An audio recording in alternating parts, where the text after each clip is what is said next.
when we're talking about raising your kids and what's the right way, what is the right strategy, which parenting style do I use, anxiety in myself as a parent or any parent out there, or even how do I manage my child's anxiety, we look no further to our guest, Parenting on Purpose. Thank you for Nisreen, having me. thank you for accepting the invitation. It's an absolute pleasure. You're actually the first guest we've had to focus on this niche. And it's just such a wide range. It's like a big can of worms when you're talking about parenting and children. Absolutely. And I feel like there's no medium. It's very personal. Yeah, it's very personal. I followed your content, subhanAllah, and you offer great advice for parents out there, especially in today's society. It must be so difficult with all the noise out there to make sure that you're doing the right thing when raising your kids. Absolutely. I mean, like they're in a minute on us Mm. and they can be very triggering, Yep. but also hit such a soft spot in our heart. So how do we navigate our personal struggles, our conditioning, our patterns, our behaviors with our children? It's a very tight rope to walk on. You've did well to reach our page so far. Make sure you follow, share, subscribe, and like. We are proud to announce that we've partnered with Core Assist Disability Services. If you or anyone has a disability, you can follow and contact Core Assist, and they will go above and beyond to help you all over Australia. We've also partnered with Imperial Glass and Timber for all your timber needs. This panel, Imperial. We love Imperial. From bespoke joinery to standard joinery, they have it all. There's just so much to talk about, and I think one podcast is not enough. But with your journey, how did you start into becoming a parenting coach? Well, my journey started as a primary school teacher. I came from a background of psychology. I've always had a fascination with human behavior and emotions. And that also came from a background of feeling misunderstood throughout high school and always being the black sheep of the crowd, never fit in, and, all those things that come along with being a teenager. So I became a primary school teacher, and I also noticed there was a huge passion in behavior management, understanding emotions, really tackling the taboo topics of bullying, for example. Yeah, bullying. Holding space for children's big emotions and not agreeing with the mainstream behavior management of putting a sticker on a chart or giving a stamp on the stamp chart, and just wanting to understand why and how and where to from here. You can only send a child out of a class how many times until they come back. Yeah. Yeah, so that's my background. So you primarily decided to focus, since you were a teacher, on how do we provide the right intervention. Yes. And specifically early childhood intervention. Yeah. And you probably go by the philosophy, the best intervention is early intervention. Prevention is always better than cure.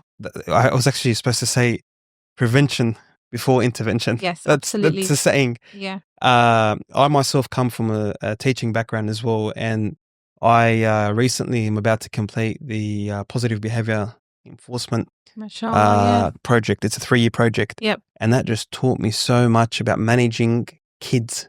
Where did you do that? At my school. So it was a program that we, as an independent school, it was offered to us with AIS, and we decided to take part in it. It's a massive program. It's 3 years to run. We're mentored by a mentor from AIS who govern the independent schools, as you know. But the science of it and the manual and the approaches just taught me so much. But we'll get to that in terms of intervention at schools, because that's another topic that automatic referrals, where you have your kid needs a psychometric, ADHD. Yep, always a label. Always a label, ADD, ODD. Yeah, and we're all on the spectrum in some way or another. We all have some sort of combination of symptoms, but it's a matter of how we're going to tackle that symptom, label or no label, right? It's the same action. A call to action is the same. That's the call to action is a strong phrase. What do you mean by call to action is the same? What are you going to do next? What are you going to do about it? We can't suppress the behavior. We can't make the child suppress their emotion. What do you say to the teacher? And I'm not labeling all teachers out there, so we don't want to get a big reaction from the crowd. Some teachers may say, well, I have 25 students. How do I cater to all of them? Forget about differentiating your lesson plans. I'm talking about managing 25 students with a range of personalities. What do you say to that teacher? That's a very good question. And that's a struggle that I know every teacher faces. 25 is a great number. Yeah. some teachers have 30 plus with no support. So my heart goes out for teaching, and it's a fail on the education system, not on the teacher, right? But at the end of the day, we can help these teachers by giving them a skill set to understand behavior and giving them, linguistics to play with, to help children identify their challenging behaviors and how to redirect them, instead of just the standard go to the office or strike one, strike two, strike three. There's so many other ways to help build the rapport with a child, build the connection before the redirection of the behavior. But universities, unfortunately, don't teach that unless if you're majoring in something. That's true. Or further studying or further training. It's just, university just touches like the tip of the iceberg. Often before redirection or redirecting the behavior, there's so many other strategies a teacher or a parent can use. But what I find happens is that, and I'm not judging parents or teachers, we've all been there, but they have their emotions mixed with the instruction. Yeah. So they develop this emotional connection with the behavior, not the individual, and then it interrupts the instruction. Absolutely. Yeah, so how do you fix that? Or what strategy would you use, sorry? What strategy would I use for the parent that For a teacher or a parent? So case 1 and case 2. Okay, so for a teacher, I would really ask the teacher, what's the biggest struggle in the classroom right now? Is it the fact that they're not engaged? Is it the fact that the children are not feeling like they're heard? Is it the fact that the children feel like they're not getting what they need out of the class? Finding the gap in the system of the curriculum of their experience in the classroom, and then navigating through that. Instead of focusing on the behavior, because we know now the behavior is the outcome, right? It's the last step of the whole process. We have the emotion that comes before the behavior and a thought that comes before the behavior. So if a child's not thinking about what they're learning about, of course they're going to do something differently, and the behavior will reflect that. So starting there. Okay. And with the parent, the child's behavior is not a reflection of you. So detaching from that and not jumping in, having to protect your child's name, protecting your reputation, leaving that at the door. Because what I found and what it brought me to become a parenting educator is you can't do the work with a child in the classroom if all parties are not on board. You need the parent on board just as much as you need the child on board, just as much as you need the teacher on board. They all play a role, right? So it wasn't until I helped parents understand why their child is the way they are did we see progress in the child's behavior. I should have engaged you when I was in that role. I've moved on to a different role at the school, at the campuses that I'm at. Yeah. But we used to focus on in my seminars with parents is we need your full calibration. Okay. We need to collaborate. The teacher, the parent, and the school. Yeah. If they all collaborate and unify their skill set and share what's happening at home, teacher, what's really happening in the classroom. Yes. And the executive level, which I was at as well, if we all collaborate, we can actually provide that prevention or intervention if needed. Absolutely. I agree with that. And, it's a shame because everyone comes with their own baggage. Yeah. Right? Problems happen at home, relationships fall apart. It's all a part of the process. But it's how can we each show up for the child to give them the best shot at not only education, but emotional development. Someone can be that safe person for the child, give them the secure attachment that they need, even if the family home is a bit unstable. What about the critics who may say that that approach is raising weak children? I would ask them, what is weak exactly? Or you're encouraging them to focus on their emotions and they'll turn out to be less resilient. Right. Resilience is a skill. Yeah. That is practiced when you are aware of your emotions and you know how to manage them, not avoid them. What about the old adage of get up, you're fine, keep walking? Yeah.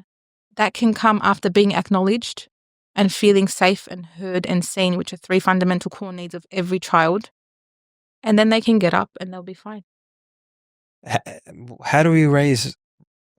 Look, I've probably come across 1,000 kids in my life with whether it's coaching after school or teaching with the campuses that I've worked at.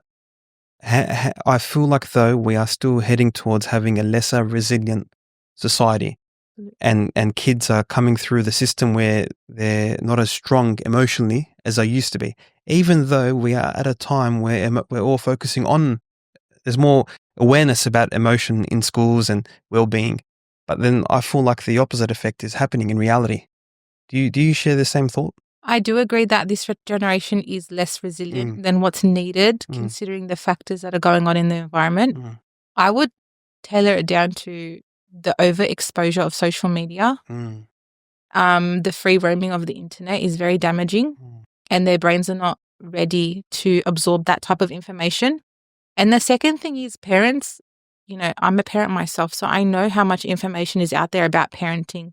And, taking information from a 30-second video can be so damaging. That's so true. So when someone says emotions are everything, validate the child's emotions, and then the parent goes and only does that and doesn't follow through with the other steps, like validation is the first step in a cycle of what to do with a child that is having big emotions. There's like 4 other fundamental steps to follow through, and they're only doing the first. Where's the resilience in validation? Nothing. You're just letting the child feel seen, acknowledged, heard. That's the first step. What's the next step? I'm so eager to know. So the first step is to validate. Yeah. Okay. The second step is to redirect. I can see you're having a hard time. I know you want the ice cream, but that's not going to happen now. We're having dinner first. Okay. And then the third step would be to help them get there, set them up for success. Would you like me to hold your hand? Do you need time to get up? Do you need space? But it's not, can I have your permission or your consent to hold your hand and walk you down the aisle? No, it's firm and kind at the same time. But you have to be confident in yourself and believe in your authority to help the child meet the direction, not demand, not punish, and not threaten. I feel like your approach is in the middle. Yeah. So you're not far left and you're not far right. So you're not far right, I'm going to get the stick and bash you. Or you're not far left, I should say, whatever the left or right is. Can I have your consent to walk down the aisle? Yeah. Your approach seems like it's in the middle. Yeah, because at the end of the day, I look at children as, especially mine and all the clients that I see, how can we set these children up to make good choices? What skill set can I give them? What environment can I hold for them to make better choices? And that's what we need as adults as well. I feel like you focus on as well in teaching the expected behavior, or if the child knows but is not actually doing, you then reteach what's expected. Yeah, we're always learning. Even as adults, we are always reteaching and relearning and then unlearning some things that used to be helpful that are not helpful anymore. Life is just a learning process. There's never one destination that you're at and you're like, that's it, I'm done. I can dust my legs, my feet and call it quits. No, we're always on the path to learning. Do you know, I've got a anomaly, if that's the right term to use, is that so many parents are faced with the situation, and albeit whether the child is like that or not, I'm not a pediatric. I'm not a pediatrician, but the ADHD label is being thrown around so much, where the child has too much energy, whether it's a girl or a boy, and almost 1 in 4 kids in the classroom all of a sudden has ADHD. Whether that's our diet, or I don't want to go towards vaccines or not, whatever it is, how do we deal with a child between the ages of 6 or 12 who has a lot of energy? My advice usually, as a person in education, the field of education, is your child needs a sport. Absolutely. They need to get rid of the energy. They have a lot of energy, get rid of the energy. Give them an outlet. I'm sure we were all 90 kids here in the room. I spent my life in the backyard, in the front yard, and playing sport. I'd come home, I wouldn't have time to think about my energy because I'm too tired. But what do you think about this? Everyone's labeled these days with ADHD. I think that label is loosely thrown around. Also because there is a quick fix for it. So sometimes we want that quick fix, right? In saying that, like you said, diet, all that type of stuff. But, if we want to pin it down to, I will come down to technology. The dopamine hit and the instant gratification that children get from games, apps, videos, shorts. And my children are exposed to this as well. I'm not perfect, but I'm aware. I'm conscious, right? So how much exposure are they having? When are they having it? Why are they having it? Is there a limit? Am I around, right? So these things, the neuroplasticity in their brain gets shaped to work with what they're watching, what they're viewing, what they're exposed to. So if children don't have an outlet to give this off, the conditioning in their brain is like, okay, I didn't get what I want. I'm going to kick and scream because I'm not used to not getting what I want. I'm not used to having that gratification delayed and pushed back. I'm not happy. I'm going to scream. And then the cycle just keeps going without the sugary intake, without the food and the cup. That all plays a big role in the juices and the what's prime? Like, where did that even come from? Yeah. The sugar in that is unreal. It is, yeah. And yet all of a sudden kids were walking around with Prime for a certain period. I banned it at my campus because I looked into the ingredients. Yeah. And it was unreal. I didn't even know how that got approved. Yeah. Well, marketing and propaganda. Absolutely. Yeah. And but you touched on instant gratification and delayed gratification. We're adults and we've went through all that development from the child to becoming an adolescent, teenager, into an adult, having a family and whatnot.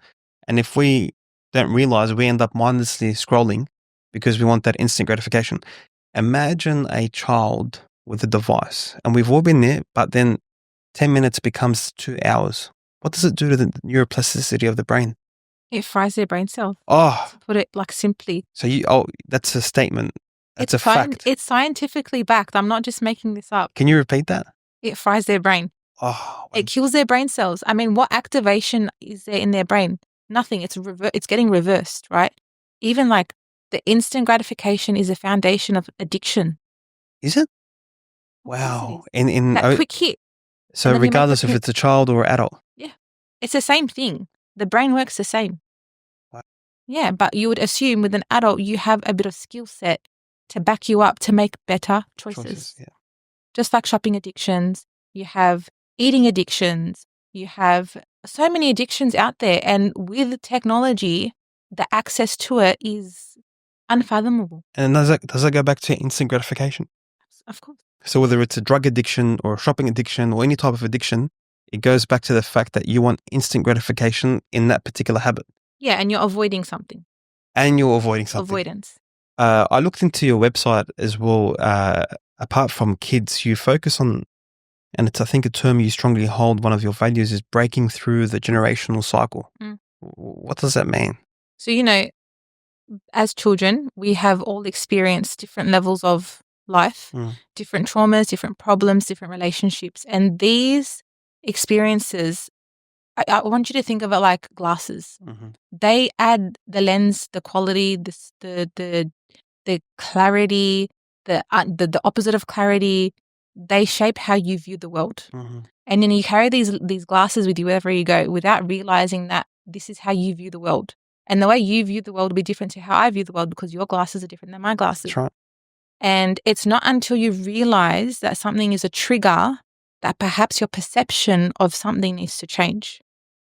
And that's where breaking the cycle happens, because sometimes your children will bring out parts of you that make you feel so agitated and angry and frustrated. And why can't you just listen to me? I've told you 1,000 times, you ungrateful child.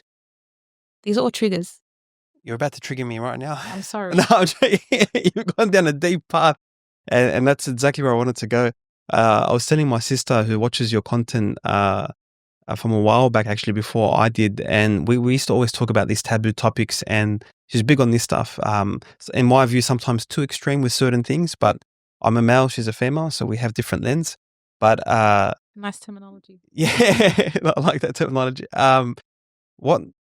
What I do believe in, though, is that there is that generational cycle, and whether you're exposed through certain behaviors and patterns of adults as a child, whether it's your own parents or other parents or external or distant family members or grandparents, for instance, is it true that the child can trigger the parent to reacting a certain way? Then the parent won't be focusing on their behavior, they'll be focusing on their own emotions and themselves. And that's how they address the behavior. Yeah.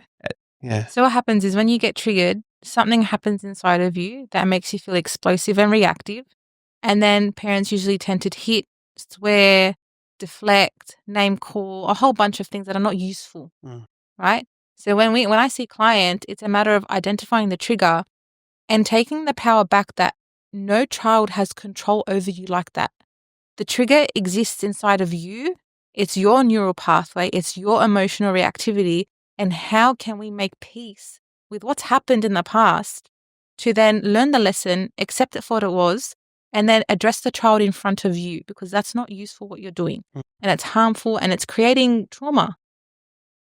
But when we talk about trauma with adults, what if someone says, for example, I've forgotten about what's happened in the past and I'm focusing on the future. I'm fine now.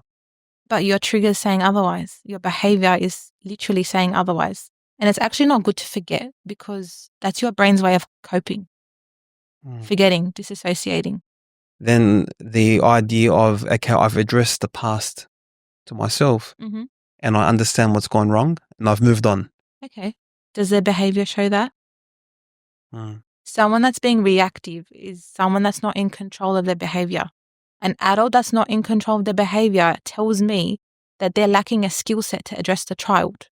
When your child's having a big emotion, it's our responsibility to hold space for it and redirect them and support them with kind and firm strategies. Not be reactive to the child and have an adult tantrum with them. So we focus on proactive measures rather than reactive measures. Absolutely. So if my child comes to me, and let's say my child is 7, so year 1, when we're shopping, and rather than choosing one item, I can buy more than one, but the rule is 1. Yeah. He wants to, or she wants to choose 5. Then it's a brain explosion. Yeah. In one of the aisle 19. Yeah. What's your approach? The parents being reactive, and because maybe the parent was never able to buy anything from the shops, for example, and the child's having a meltdown. Yeah. How would you address that? So if we're addressing the whole element of ungratefulness, right? I would speak to the parent and let them understand, and this is like a whole session, right? That we can't expect a 7-year-old to have gratitude. That's true. So it's an unrealistic expectation at the start, right? And while your child is having the meltdown, we can't give them a TED talk about how to be grateful. It's true. So there's this thing that I tell my clients, we have a downstairs brain and we have an upstairs brain. In the downstairs brain is where our amygdala is stored, right? And this is psychologically backed. It's got nothing to do with me. The downstairs brain is where the amygdala is stored. That's right. The amygdala has all our big emotions like anger, sadness, fear, anxiety, all the big, strong emotions. When this part of the brain is triggered, our upstairs brain is no longer functioning. So it's like offline. Upstairs brain is responsible for problem solving, communication, reflection, empathy, all the good stuff that we want our children to have that we can't even express when our children are having big emotions, right? So when our child is screaming and kicking and stuff, that's not the time to give them an inspirational talk about how they should be grateful. Wow. This is why connection is first, validation. I know you want 5 toys, but you're not going to get 5 toys. And to go a step even further, I would say we're going to come back when you're ready to buy 1 toy. Pick your child up and go. I was actually shopping the other day, and I part of me, because it used to be my day-to-day role to intervene, a parent was trying to put a kid into the trolley with a seat, and the child wouldn't. I finished all my shopping, came out, and they were still battling outside. I wanted to just jump in there and say, don't worry about the trolley, just hold the child or walk with the child.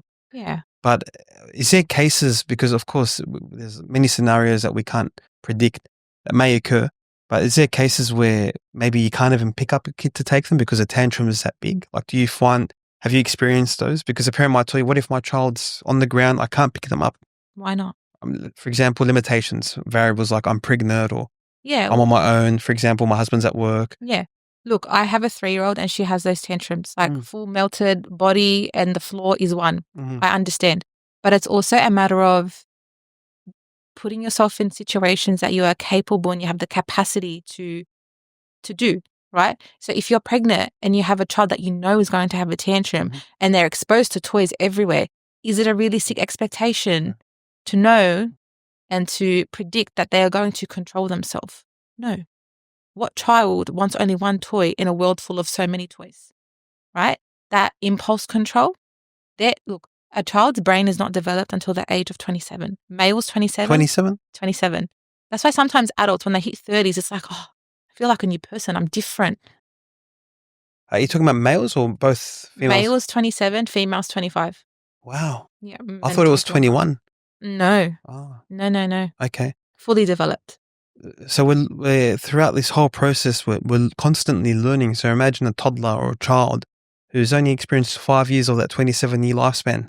Wow. So how realistic are your expectations of this little child that's experiencing everything for the first time at this intensity? Well, you focus on primarily parents though, right? With your coaching or? It's for the parents in regards to their child's behavior. So you address the parent rather than the child, or do you do both? Because children do as they see, not That's as they're told, right? That's on your website, yeah? Yeah. Children do as they see, not as they told. Yeah. I think it's children do as you say, not as you do. No, children do as you do, not as you say. That's right. Children do as you do, not as you say. So you can be a hypocrite all your life and say, eat all your veggies, but if you're not eating your veggies, they're not going to eat their veggies. So if you want your child to have healthy eating habits, you need to be having healthy eating habits as well. And if you want your child to have emotional regulation, what does a parent need to display? I've seen it so many times. I call it learned behavior. And then the parent or the father tells me about, how does he know how to do that? I never do that. And I'll be like, I've seen you do that in the parking lot. Yeah. You do it when you're putting him in the car. You maybe went for a swing or you're screaming, get in the car without realizing. Yeah. So he thinks that's expected behavior.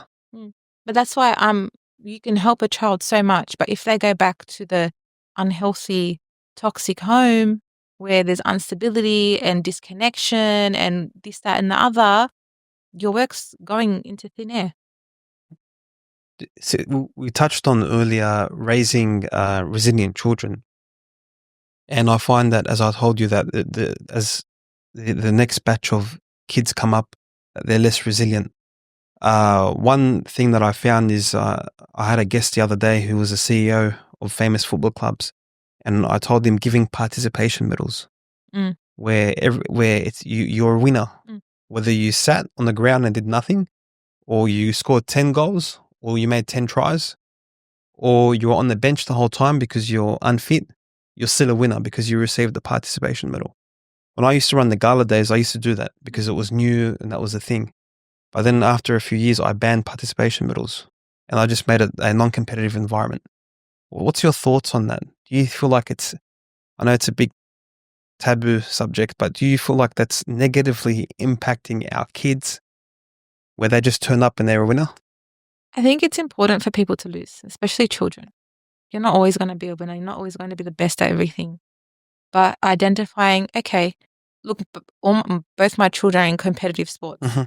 And it's important for them to realize, what could I have done differently? And do I think I gave them my absolute all?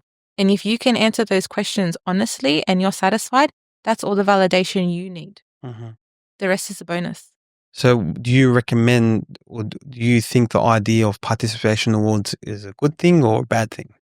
I think it's not useful. Not good or not bad, but not useful. Okay. And as you said earlier, it's important to lose. If a kid was a winner his whole life, there's going to be a time where he's going to be hit by a massive rock through hardship. Yep. And if he's used to winning, he might not be able to face that hardship. And that's where the resilience element comes in. Right? And it's also a matter of losing is humbling. Yeah, it is, yeah. Like even as an adult, I've lost so many times and tried to grow and it gets shut down and it's like, okay, where's the lesson in this? Why didn't this work out? What could I do differently? What's my next step? Right? Or I can have a victim mindset and say, I'm so crap. No one likes me. It's all my fault. I'm not good enough. And don't get me wrong, these thoughts we're human, right? We have these limiting beliefs. But it's catching the belief and choosing to think differently because we're in control of how we think. So you probably advocate for positive self-talk and visualization, right? I guess so, yeah. And it's also like the CBT method of not every thought is valid. What does CBT stand for? Cognitive behavior therapy. Okay, not every thought is valid. Not every thought you have is true. That's right. Not every thought I have has to be actioned. Imagine if that was the case. And we're taught that we have a qareen with us at all times. Yeah. And that strategy with CBT goes back to our religion, that the shaitan or the devil, your qareen, is constantly trying to take you off the right path. Absolutely. So not every thought is valid. Yeah, and you teach your children, make good choices. You get the thought of having to do something bad, but you have the power to choose better. That's right. But that also goes back to education. And then that's where you come in, where parents who need the education, we need to even reteach the parents, you're able to provide that for them. Yeah, and even before reteaching them, it's about helping them unlearn from their lens that they're looking at right now. How hard is that though? Oh, it depends on their past. Like, I don't deal with complex trauma. Okay. They need to go. I outsource that straight away. I have a good web of psychotherapists and people that I refer them to. But when it comes to just perspective, sometimes it's a simple question of, how did you know that? Like, for example, my child doesn't share. They hate their brother. How do you know that? What do you mean? How do I know that? They don't share. But they're 7. They don't know how to share. It's theirs. They're learning how to advocate for how they feel, what they want. We can teach them that it's great to share and the skill behind that of having empathy for how the other person would feel, but it doesn't mean that they hate their sibling. That's a story you made up and you're believing your story because your mind doesn't know the difference between a thought and a reality. Wow. So while you're talking, I'm thinking of all these scenarios that have happened with myself and other family members and their kids and cousins, and it's just playing out in fireworks in my mind. Well, I'm going to give you a scenario, right? And I really tried my best not to be hard hitting, but there's a part of me that wants to be hard hitting. Go for it. But let's say with this scenario, okay, we all know our Wara Anab with Eid coming up, or Ramadan, for example, long days, summertime. We're still in summer. We're breaking our fast at 7:30. We advocate for kids to start fasting by the age of 7 lunar years, if they can and are able to.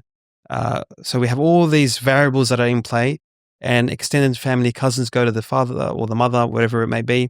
It's parents. So you have all the cousins. Most of them are fasting, and it comes time to break their fast. And that's where all the tantrums happen. Yeah. Right? Would you address your child's behavior in front of all the family members, or would you just say something to redirect them and address it privately?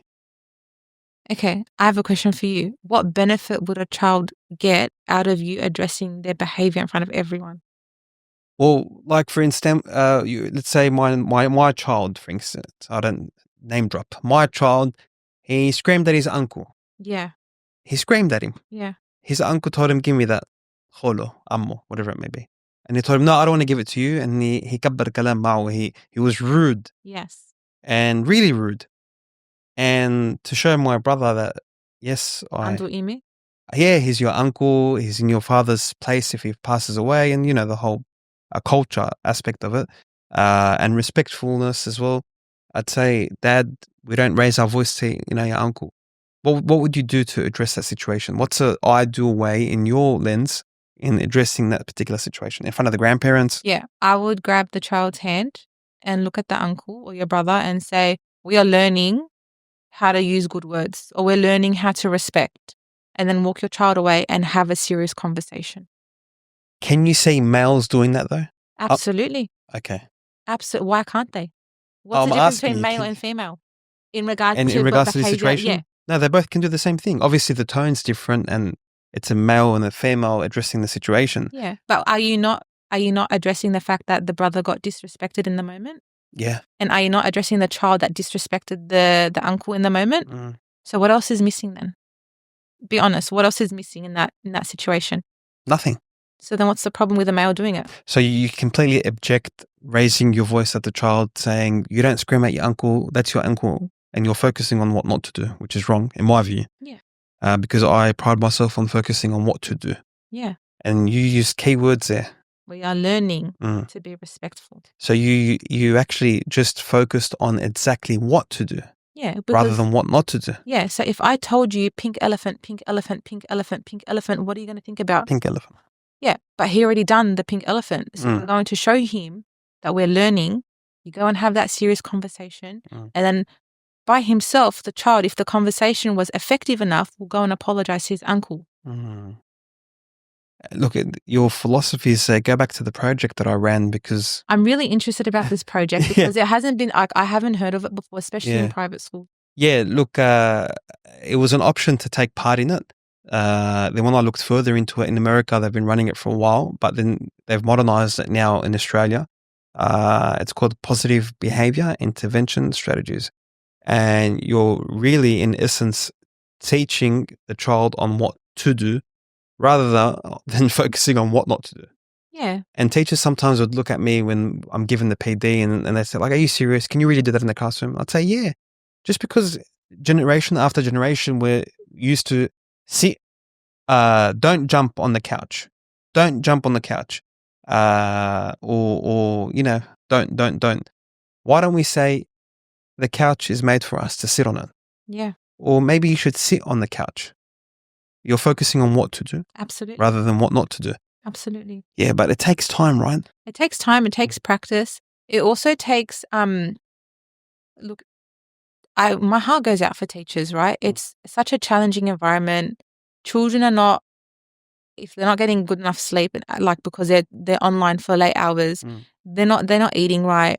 They've got their own problems. They're figuring it out themselves. The standardized school is not made for a lot of children anymore, right? But if I was to pare it back all the way to the beginning, the foundations of a student and teacher relationship, rapport is everything. Of course. Yeah, definitely. Like, I remember my favorite teachers, like, I would go above and beyond, whether it be maths or whatever it is, just to make sure I am doing what my teacher's telling me to do out of pure admiration. That's right. Right? I know I'm looking forward to this period in my timetable because it's this teacher. So if we can look back at what teacher stood out to us in our high school or primary school experience, what was it that they provided, and how can you replicate that in your own way? In the continuum of behavior, I think there's 8 fundamentals that one should follow. The first one is rapport, relationships. Connection before direction. Connection before direction, absolutely. Subhanallah, I feel like there's so many things that we can cover in this podcast. It's such a big can of worms, but breaking the generational cycle, it's something so prevalent in today's society where you're undoing what's already been done in the past, and the parent, especially the trauma that the parent hasn't recovered from. Yeah. And do you find that once they get married and it's all happy days and the honeymoon, and later on they get a child or two, that all of a sudden the trauma of the early 2000s and 90s can suddenly reappear? Well, they never left. They were always in that lens, but another lens would have taken over. What's some strategies that you do to undo that trauma in a parent when they actually come to the realization that it's not the child, it's me? Yeah. I'm traumatized from what's happened to me when I was a child. Yeah. Look, people think that when you do the work, it's a matter of, like, hating the people who hurt you or regretting certain instances. And it's not that, because you can't undo what's happened, right? It's a matter of understanding that our parents did the best that they could with what they knew how. And it came from a place of love, no matter how hard it is to understand that, and accepting it for what it is, and realizing that we have a choice to rewire our brain. So how do we do that? We recognize what it is that's triggering us, and we get clear on the behaviors that provoke this trigger in us. Okay? And then the next step would be to create a window gap between the behavior that provokes us and the emotional response we give. So we're decreasing the reactivity. This happens when you're self-aware. Usually you need someone to hold you accountable to your words, because sometimes we're so used to our words that we don't realize sometimes it's A, invalid, and B, not true. Wow. We tell ourselves our story, like, I was never good enough, or they never loved me. Oh. How do you know that? How do you know that? The never loved me one is such a common in our society. It is, because we love to play victim. But I can guarantee you, more times than not, I will find ways to show them that, hang on a second, were you fed? Did you have a roof over your head? Perhaps that was their way, their only way that they knew how to show you love. Coming from war-torn countries, holding their own trauma. Perhaps they didn't even have that, so they thought they were going above and beyond. Do you find that the victim mentality is it a lot of cases that you address? It's self-inflicted. And the second they change their perspective, they change their lens, they can look at their child and not be as traumatized or as triggered. And the more they practice it, they understand that this child is showing up the best that they know how. I need to help them with the skills that I can give them. I can show them, I can model them, and they can make better choices in the long run, because it's not an overnight thing. It definitely is not an overnight thing. And our podcast one session is definitely not enough, subhanAllah.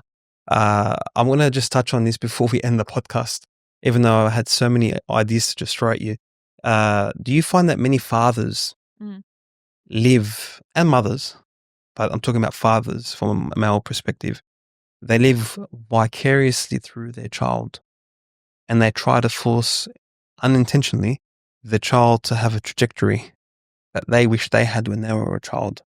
Yeah, look, fathers, I have a soft spot for fathers, because they live to an expectation where they have to be this grand leader, alpha male, be the provider, be everything for the family, hold it down, and just suppress their emotions. And that's a really, really hard facade to play, especially when things hit the fan. When your child starts talking back to you, starts not listening to you, challenging your authority, it can become very triggering, right? But here's the thing. Your child has free will. And the narrative that you have for this child is like a Hollywood scene. They're not going to play with your narrative. And they may, just to get your approval, but the second you turn your back, they're going to start doing stuff. And that's not the relationship you want with your child. Right? What are you thinking? I feel like that we've come from a time where maybe in our generation that the parents could have been more authoritative and more firm because of the time that we grew up in. And I mean we, all the 90s people out there. But now we've reached a time where maybe building relationships with your children is the key, because you'd rather your child tell you than lie to you and do it behind your back. Yeah, and that's the problems that we're facing today with these teenagers getting locked up, getting arrested, having addictions, vaping from such a young age. Like, all these problems are coping mechanisms. They're trying to find their tribe, right? And there's, in Islam, you raise your children for an age, and then you befriend them for an age as well. There's wisdom behind that. And there's also the hadith that says, do not raise your children like you were raised, because they're not in the same time as you. And it's, look around us, like what we have exposure to now is not what we had as children. It's two different problems. And then you have children joining gangs and all that, because they're trying to find a tribe where you can create that connection at home. One adult is all it takes. One secure attachment.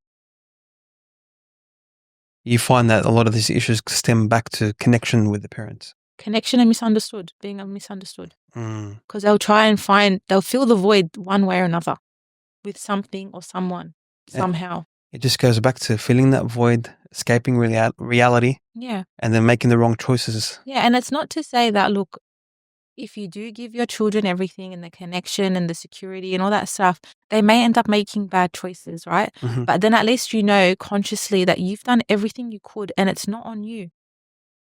And it is what it is. You can't control the child. They may end up making bad choices, and that's just the way it goes. And we can go back to the ayah in the Quran, لا يكلف الله نفسا إلا وسعها لها ما كسبت وعليها ما اكتسبت.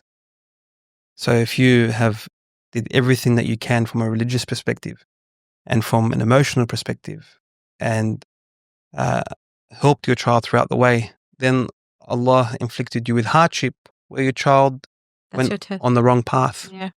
You did what you can. Absolutely. What's one piece of advice that you'd give to all the parents out there? Like, for example, a common issue or something that you feel like they can all take home from this podcast?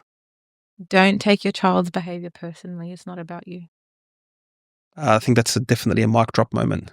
We definitely get that. We all know that one. Yeah, but it's so common. Yeah. Nisreen, thank you for coming on the Chronicles of Faith. Thank you for having me. It's a pleasure. Until next time, inshallah. Inshallah.